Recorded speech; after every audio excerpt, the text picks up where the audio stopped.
Welcome to TV on TV. I'm State Representative Tommy Vitolo. You're watching Brookline Interactive Group.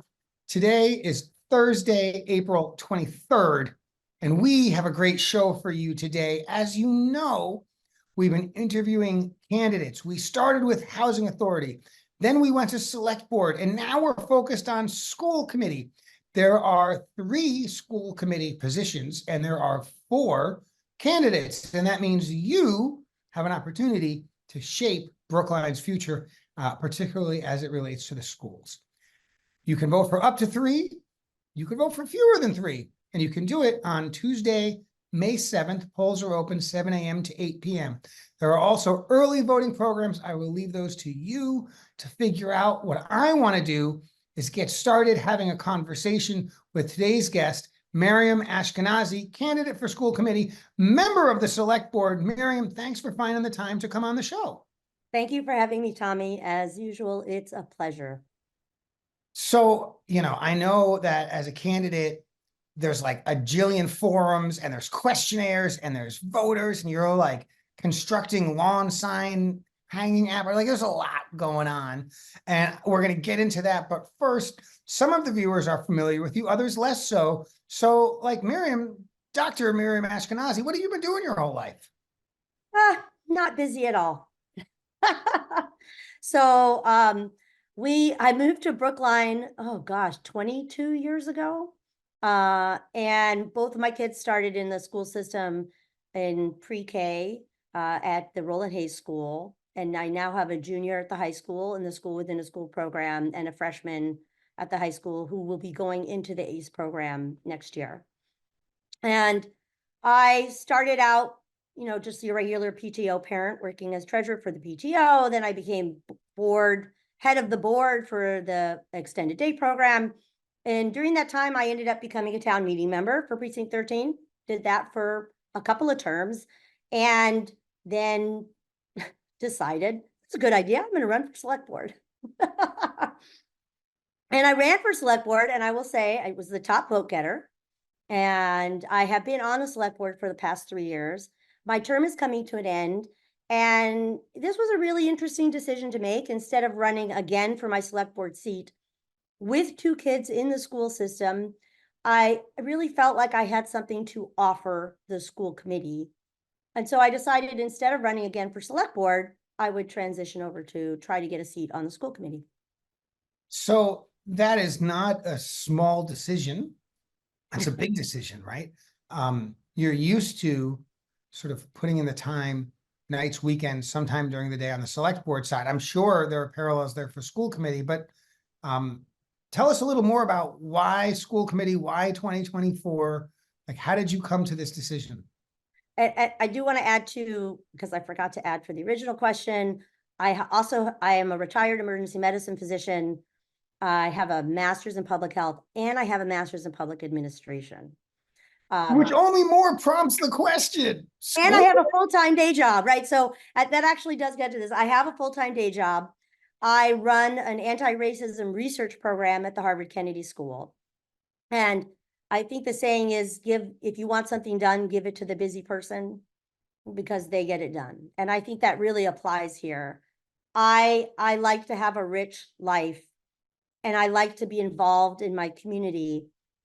And being on the select board has been a lot of work, but it has been such an amazing opportunity to meet people I would never have conversations with, to really learn how local government works. And it's really true. Local government is where it's at. This is really where the work gets done. And I think the time commitment is real. And it is a challenge to balance it all. And I'm lucky my children are slightly older. They can mostly feed and water themselves. My son has a driver's license. So that does give me some flexibility. What I say to people when they ask me about the time commitment, and it's definitely a big question, I feel like I'm going from the fire into the frying pan.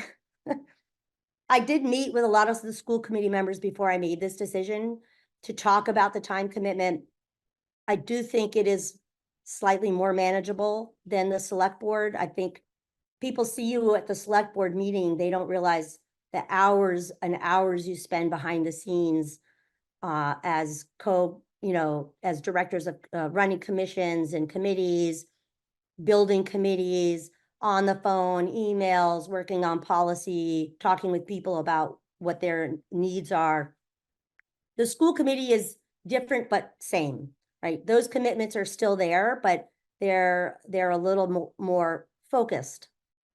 Did I even answer your question, Tommy? Yeah, no, I mean, I think it's, it's pretty clear. You thought about the timing, but also, what I want to get into, what we're going to sort of pry out is like, well, what do you want to do on the school committee? What are the issues, right? And that's why we have shows like this one, right? So I want to sort of start with this observation that you were elected in May 2021, if I did my math right, which is, less than a year into the pandemic. And now we are in this, what we're calling a post-pandemic period. How have the schools, you've been a school parent, pre-pandemic, pandemic, and now post-pandemic. How have the schools transitioned through that? Where are they now? And what do you see as post-pandemic school opportunities? Thank you. That's a great question. And it's a really important issue for me, actually. It's one of the big drivers for me to make this decision to want to be on school committee, which is I think it's still very individual what the schools are doing and to respond to a post-pandemic academic environment. And our kids were really impacted. And I don't know about other people. Certainly in my house, my children were monumentally impacted by the pandemic, and it altered their relationship with school. And we can't just keep going on as if that didn't happen, because I know it's not just my child, and we actually know it's not just Brookline. You can look nationally and see that relationship between kids and school has changed, and we need to change with it. And so it's really important to me that we really think about our schools as they have become in this post-pandemic environment, and how we maneuver to become a place that is right for the kids as they are now. And that includes, by the way, social media and how that's impacted our children, how they learn, how they interact with the world. We need to have more flexibility. We need to be actively thinking our kids' experiences at school are different. How do we meet them where they are? And how, as a school system, do we pivot? So part of that is the way in which teachers teach our children, right? And not only has the science of teaching evolved over time sort of prior to pandemic, but certainly now, it's not just pandemic, and it's not just these guys teaching 5-year-olds how to read. That science is evolving, right? So do you have some ideas or some opinions or some perspective on your role on the school committee with respect to how our teachers are actually teaching? Yes, I mean, so it's a great question, and I will say I'm a big data nerd. Anybody who's ever heard me speak at town meeting or come to the select board, if there's data, I'm looking it up. I'm always saying the data on this, and sometimes there's data and sometimes there isn't data. But I will say a good example of this is the literacy curriculum, which absolutely needs to be updated and changed 100%. And the school committee is already on it. And there is a new structured literacy curriculum that has a lot of data to support it. And I would absolutely support that. But I want to take it an extra step. And I want to be really clear to our teachers and to our schools that is the curriculum we're going to adopt. But if you have ways to reach your students that are unique to that student, you should be doing that too. That we should think about it as literacy plus or curriculum plus. What we should not be stuck in a particular way, but we should really be exploring all the ways, because there's no one way to reach a child, and there's no one way that's going to fit for all of our children. I think that's a generalization that most people will agree on. And that is part of the post-pandemic thinking, frankly. We need to start thinking more creatively about how to reach our kids when the kind of mainstream curriculum isn't working for them. So I'm a huge we need to update these things. We need to know the data, but we also need to take into account that these are real people, real teachers with real experience, real families with real experience, and that needs to be a part of the discussion too. So I want to narrow down a little bit. I think that the victims evolve over time as society changes month to month. But I want to talk a little bit about hate crimes, bullying. Obviously, our children are not immune to it. In fact, you know, if school's anything like when I was in school, we sort of amp it up, sometimes out of real malice and other times out of just being dumb kids. Certainly, parents are well aware and have really different experiences and opinions around the way predominantly students are talking with other students, but I suppose it could be a little broader than that. What are your thoughts about, you know, the school committee's role, how it's done, and what it ought to be doing around hate crimes, bullying, hate speech, graffiti, all of that awful stuff? I think this is where actually, so social media has made it 10 times worse than when you and I were growing up. I don't know about you, but if you got bullied during the day, you at least could go home and escape it. And there's no escape now. Kids go home and they get bullied on their social media. It's a vastly different experience. So this is honestly tricky because the school committee is a government body, and so it is subject to First Amendment protected speech. And First Amendment protected speech includes hate speech. Trust me, I know, especially on the select board. But we are also, the school committee is also, look at that, I said we, but the school committee is also responsible for Title VI of the Civil Rights Act of 1964, which ensures a safe learning environment from students free of harassment. So we are obligated to take this on. And I think the number one thing is we have to look at our policies. You know, we have a safe school policy that was last updated in 2006. The world is a vastly different place than it was in 2006. And so that's a policy we need to address. In that policy, we talk about hate crimes, but there's no definition for hate speech. The school committee in March started to take up and create a hate speech policy. That's exactly what we need to be doing. We need to make clear what the boundaries are, what the reporting is, and what the consequences are. And then we need to educate people. This is another big place. We need to educate them both on the policy, and then we need to actually educate our students on bias. And this is a very interesting place for discussion, which is anti-bias training doesn't actually work all that great in adults. The data shows that. But guess who it works great for? Kids. So we need to be doing anti-bias training. We need to be getting it in the curriculum. We need to be talking to our kids about it. We need to be modeling civil discourse. And the earlier we can get that into the curriculum, kindergarten, first grade, the better.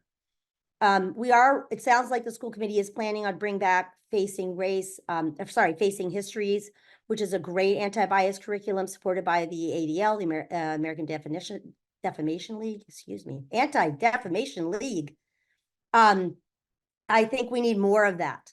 And then I think on the last piece of that leg of that three-legged stool is we need to be modeling and we need to teach our children to be critical thinkers. We need to teach them to question where their information is coming from. And then we need to show them what civil discourse looks like. We need to provide safe spaces for them. And we need to provide spaces for critical discourse. And those are two different things, but they need to both be there. And this is, can I just keep talking? This brings me to, this is why actually we need to globally look at our policies. If we have an important policy like this that's been sitting there since 2006, we need to really take a look at our policies as a whole, figure out which ones need urgent updating.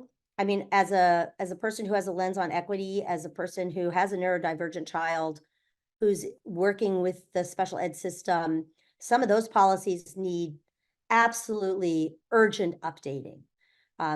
And so that's really something that's really important to me, is pulling those policies out, deciding which ones can wait, which ones have to be addressed right now. So I hope to be, if I get on the school committee, to be on the policy subcommittee. That'd be something I would really want to work on. And as a policy wonk in my day job, it's a good fit. So you mentioned equity. I kind of feel like you've been talking about equity since before it was cool. Right, professionally, you've long been strongly associated with the Brookline Equity Coalition. It's right there in the name. I have no doubt you've got some thoughts on the public schools of Brookline and equity, probably more than we have time for, but we still have like 12 minutes. So give us a couple of them. I feel like I've been talking so long and we still have 12 minutes. So you're right. Equity is it's very important for me. And I'll tell a little bit of my story here that I don't generally get a chance to tell, which is, I had a whole other career before this. I did emergency medicine. I was an emergency medicine physician for 18 years. And I did global humanitarian response. So, when there was an earthquake in Nepal, I would literally take a team 72 hours and take a team of 12 physicians and nurses and pharmacists, and we would go set up a field hospital and run a field hospital for 3 weeks, 5 weeks. That's what I did. And I adopted 2 children of color, 2 siblings, when they were 4 and 2. And it was a real wake-up call for me personally. I understood that there was structural racism. I understood that we had inequity, but becoming a transracial family there are no words. Like all of a sudden the veil is lifted and it's everywhere. And it really compelled me to do something. I said, I have to do something to create a path forward for my children that I can't just kind of stand by. So I actually left medicine. I retired from medicine. I went back to the Harvard Kennedy School at mid-career master's in public administration. And I met a professor named Khalil Gibran Muhammad. And we started this program called the Institutional Anti-Racism and Accountability Project. And what we do is we try to hold people accountable for their anti-racist claims. You say you're anti-racist, what's that look like? What's a successful program look like? And that's really how I ended up in the equity space full time. And I think it's really important because I like data-driven equity programs. So I alluded before about how anti-bias training in adults doesn't really work. You see it everywhere. Everyone loves to do it, but it's actually not the greatest, most effective programming you can do. And I get a lot of pushback on that, but the data is very clear. And when I look, now I am bringing it back to the school committee. When I look at the public schools of Brookline, I think it's fair to say we have an equity problem. I think that data is very clear. I don't think people are going to push back on that. We've known that for a while. We don't know how to solve it. I think solving it is complicated. I'm not going to say, I'm going to get on and fix it. But I have some ideas. And what I want to do is elevate the fact that we have a couple of programs that work really well. They're well loved, and they have great equity outcomes. And we don't talk about them as equity programs, but we should think about them as equity programs, and we should think about how we replicate them. So I'm talking specifically about school within a school and ACE. For those people that don't know, school within a school is a democratic, independent school of 150 students, maybe 110 within the high school. So you get in, you apply, it's a complete lottery. It's 10th, 11th, and 12th graders, and the students run it themselves. They have their own town meeting, God love them. They create their own policies. My son is a school within a school student. He joined in 11th grade. He's on the attendance and tardy committee, which is ironic because the kid had like 22 tardies his freshman year. And then there's another program called ACE, and it's a program that really focuses on competencies rather than testing. And that's 55 students, 10th, 11th, and 12th grade. And again, both of these programs have great equity outcomes. And we should be looking to reproduce something we know works. So we can't expand SWS or ACE because I think you lose what makes it special when you make it too big. But, and there are examples of other schools in Massachusetts that have done this. You can have school within a school cohort 1, and you can have school within a school cohort 2, and you can have ACE cohort 1 and ACE cohort 2. And we can go out there looking for more programs like ACE and SWS that meet the needs of our kids that aren't getting what they need out of the mainstream system. And I think that's a great equity initiative. I think that we still need to look at the rest of the systems and the structures. I know tracking is a big, I'm just going to bring it up. Tracking is a big issue. The data on detracking is not that great, frankly. And the way I like to say it is, tracking is a symptom of a bigger problem of structural racism. And detracking treats the symptom maybe, but it doesn't do anything to impact the bigger problem. And that's what we see in the data. So there is evidence you can do detracking in a thoughtful way that does work. I need to see that here in the school committee in our school before I get get behind it. We do in fact need more data, how it's working here at BHS. So the jury is out, in my opinion, on where to go with that. But I don't want us to fall on what looks like an easy solution if it doesn't actually solve the problem. So I think, anyways, you didn't ask about that, but there's the answer. Well, and I just want to clarify, right? I've heard the phrase tracking. I've also heard leveling. Are we saying the same thing here? They're essentially interchangeable. And that's a little tutorial for those that don't know. Tracking is so what happens is, and we know this happens at BHS, we've actually have the data on this, is that kids in 8th grade who pretty much have the same profile, if they're white, they get put in they get recommended for honors or AP classes. And if they're BIPOC students, they statistically get recommended for standard. And once you're in standard math, for example, it is extremely rare for you to go to honors or AP. But if you are tracked into honors or AP, you can drop down. There are a couple of programs. So there's the calculus project, which one of my kids did for 2 years. Actually, both of my kids did, and resulted in my son going into honors math. The calculus project is another great program, very evidence-based. I think it is, again, treating a symptom, but it does work. And it gets more kids of color in AP and honors math classes. And there is the ALSAP program, the African American Latino Scholars Program, which also supports our kids, also does a good job of keeping kids in those honors and AP classes. So those are also 2 good programs. We could definitely, ALSAP was in my daughter's elementary school, middle school. We can move those down into the lower grades as well. And we've also got, I'll just put in a plug for it because I love them, is Steps to Success, which is, Yes. It's adjacent to the public schools. It's not actually the public schools, but it's another example. Maybe we need another wheel there, or maybe, I can't resist it, folks. That's not what today's about, but go look it up. No, but I'm a big fan awesome. of Steps to Success. When Tommy's referring to the wheels, we've had several chats on this, and I say what we need are more wheels on this bus, right? If school within a school is a wheel and ACE is a wheel, why not 2 schools within a school? So let's get more wheels on this bus. And I think that's right. Steps to Success, that's another wheel, or even the steering wheel. I mean, that's not steering, but it's another way to creatively think about how we support students.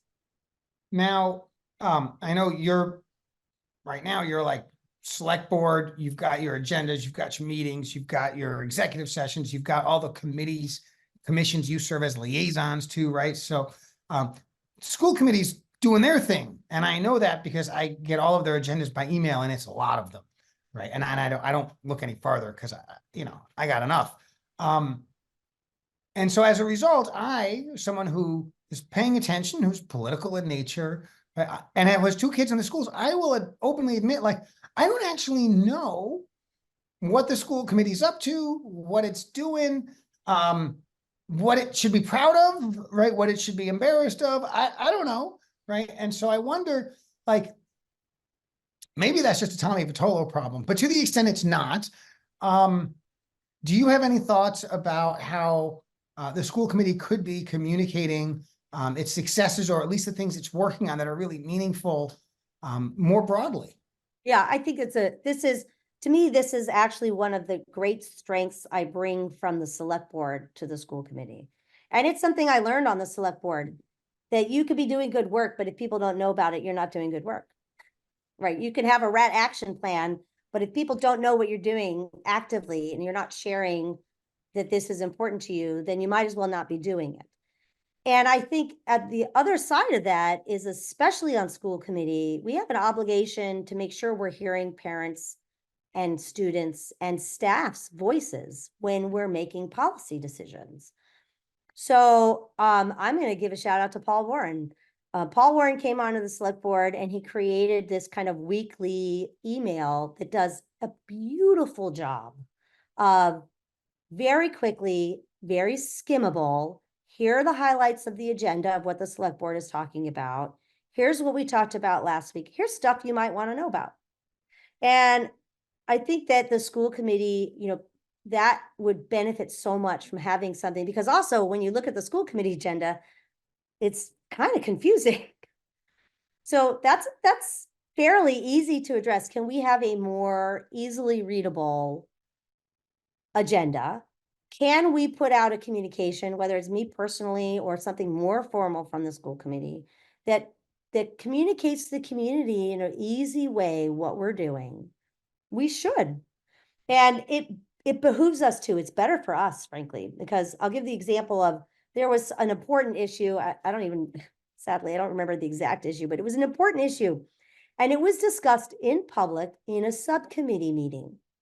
And then that was it. It really didn't get any spotlight at the main school committee meeting. And so when it came to a head and it was something people really wanted to know about, they were upset and they accused the school committee of not being transparent and not having a public discussion. Well, there was one, but it was in this subcommittee. And you could have seen really that this is something that needed to be brought to the main committee. This is something that needed to be communicated to the public. And I think that's something the school committee could really do, right? More transparency and communication, easier, skimmable, accessible communication. And frankly, that makes the school committee more accountable, which is a good thing. That's what we want. So candidates are all about communicating. I'll bet you have a website that communicates more about you. Yes, thank you. So, and I really encourage you to go look at it, because I have taken a lot of votes on the select board in the last 3 years. And you can really see who I am as a person, what my values are. Head over to my website, miriamforbrookline.com. You can see my track record. And I really encourage you to look at it, because I'm going to be the same person on school committee, taking the same kind of votes with the same kind of things that are important to me. So miriamforbrookline.com. Happy to answer any questions. But I think you get a really good idea of what my values are and how I will approach issues by looking at my track record. And folks, you got to do that by Tuesday, May 7th. Polls are open 7 a.m. to 8 p.m. Again, there are 4 school committee candidates. There are 3 slots available. The voters are going to get to decide. So you've got some homework. One way to do your homework is to watch my show, not just all year long, but when we get into election season.